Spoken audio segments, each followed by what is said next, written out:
சென்னை நீலாங்கரையில் இருக்கக்கூடிய தன்னுடைய இல்லத்திலிருந்து தாவேகா தலைவர் விஜய் கிளம்பியிருக்கிறார். காஞ்சிபுரம் மாவட்டம் சுங்குவார் சத்திரத்தில் தனியார் கல்லூரியில் நடக்கக்கூடிய விஜயின் மக்கள் சந்திப்பு நிகழ்ச்சியில் கலந்து கொள்வதற்காக சரியாக 9 மணிக்கு விஜய் கிளம்பியிருக்கிறார். 11 மணிக்கு நிகழ்ச்சி தொடங்கும் அப்படின்னு சொல்லப்பட்ட சூழலில் விஜய் தற்போது கிளம்பியிருப்பதை நம்ம பார்க்க முடிகிறது. குறிப்பாக இந்த நிகழ்ச்சியில் அனுமதிக்கப்பட்டவர்களுடைய பட்டியல் இருக்கிறது. QR கோட் மூலமாக ஸ்கேன் செய்யப்பட்டு அவங்க ஒரு 2000 பேர் அனுமதிக்கப்படுவாங்க. குழந்தைகளை இந்த நிகழ்ச்சிகளுக்கு அழைத்து வருவதற்கான அனுமதி கிடையாது அப்படின்னு சொல்லப்பட்டிருக்கிறது. கரூரில் ஏற்பட்ட கூட்ட நெரிசலில் குழந்தைகளும் உயிரிழந்தது குறிப்பிடத்தக்கது. இதுக்கப்புறமா விஜயுடைய கூட்டத்தில் குழந்தைகள் கலந்து கொள்ளக்கூடாது அப்படின்னும் அறிவுறுத்தப்பட்டிருக்கிறது. இங்கே நீலாங்கரையிலிருந்து சுங்குவா சத்திரத்தில் இருக்கக்கூடிய தனியார் கல்லூரிக்கு விஜயுடைய வாகனம் விரைந்திருக்கிறது.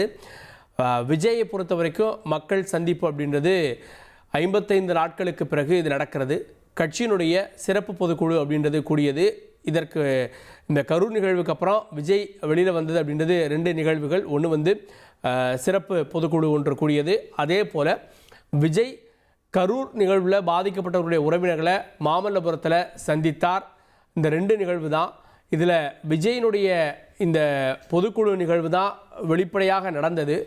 இப்போது கரூரில் பாதிக்கப்பட்டவங்களை சந்தித்தது அப்படின்றது தொடர்பான எந்த வீடியோவும் இல்லை.